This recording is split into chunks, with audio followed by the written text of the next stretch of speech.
Samantala, habang inihanda nga po ang burol dito sa tahanan ng mga gahol dito po sa Los Baños, Laguna, kanina sa punerarya ay ilang mga kaanak at kaibigan na ang agad na dumalaw ng mabalita ng nangyari. Kwento ng kanyang kapatid na si Arnel, mabait at tahimik at masipag si Brian nung nabubuhay pa. Kahit daw din na ito basketbolista ay patuloy raw niyang ginagawa mga advokasya niya para sa larangang ito. Lubos ang pasasalamat ng pamilya Gahol sa fans ng dating basketbolista. Posible raw buksan sa publiko ang burol. Samantala sa CCTV footage mula sa pamunuan ng Skyway, tanging ang jeep na may kargang gulay at iba pang kargada lamang makikitang biglang tumagilid.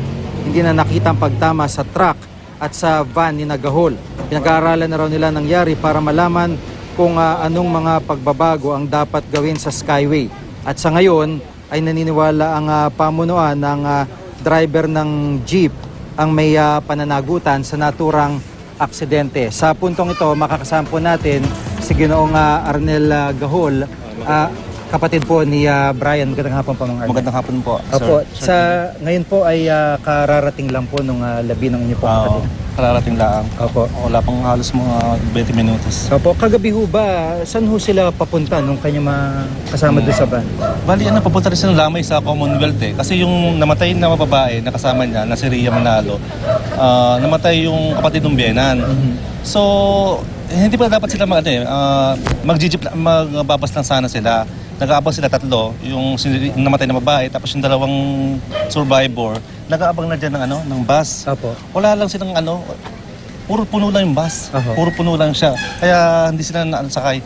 Biglang dumaan si Brian na pauwi na, yung nayakag nila. Tapos napagdesisyonan nila na mag-renta na ng van para bumiyahe na lang. Doon ang So yung van na ginamit to, nirent Bali, hiniram sa kaibigan. Opo.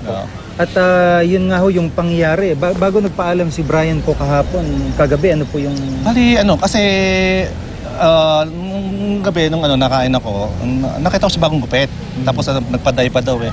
Tapos siya, yung mata niya sa akin parang glossy, parang teary eye yung parang... Pinunan nyo? Nabanggit nyo? Hindi, kumbaga parang... Nakita nyo nakita ko, nakakaiba. Pero may mga, may nakita daw, nakabarong daw, pero may nakakita nakabarong. Hindi naman siya nakabarong. Dalawang beses, oo. Tapos meron din daw nakakita na parang walang ulo, parang ganun. Hindi lang, kumbaga parang kisap mata. Naririnig ko lang, siyempre na namin.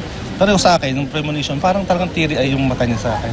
Yun po yung na nyo. Kahapon ho ba agad yung nalaman yung pangyari o ilang oras pa po bago o pagkatapos na mangyari aksidente sa kanyang nalaman? Nung umalis sila ng 9:30, siguro after an hour, 10:30, yung hangos na yung isang kaibigan na aksidente raw. Kasi dun sa 5, tatlo yung survivor eh. Yung tatlong survivor ang nakatawag kagad.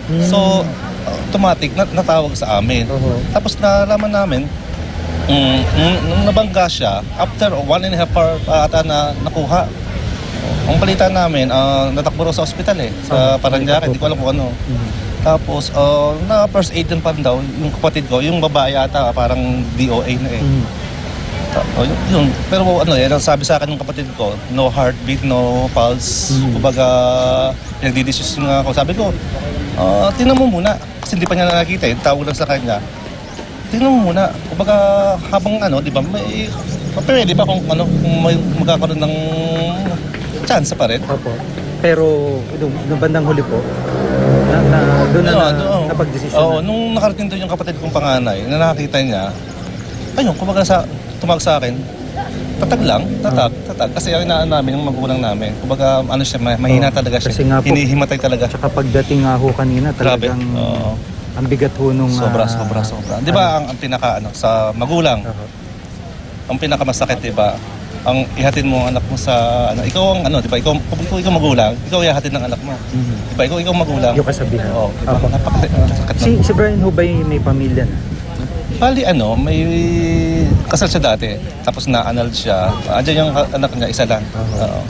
At kanina ho, merong balita nga po na bubuksan po sa publiko, yung kung posible buksan sa publiko. Pwede naman. Kumbaga, kahit paano naman, si Brian nakakilala din kahit paano sa larangan ng sports. Opo. Oo. So hindi naman namin para ipagdamot sa ano. Lalo na sa mga taga rito sa Los Baños. Opo, na dati rin siyang public official. Oo. dito. Opo. Maraming salamat po sa Sige po. pagkakataon, Mang Arnel, at nakikiramay po ang aming buong team. Salamat po. Salamat.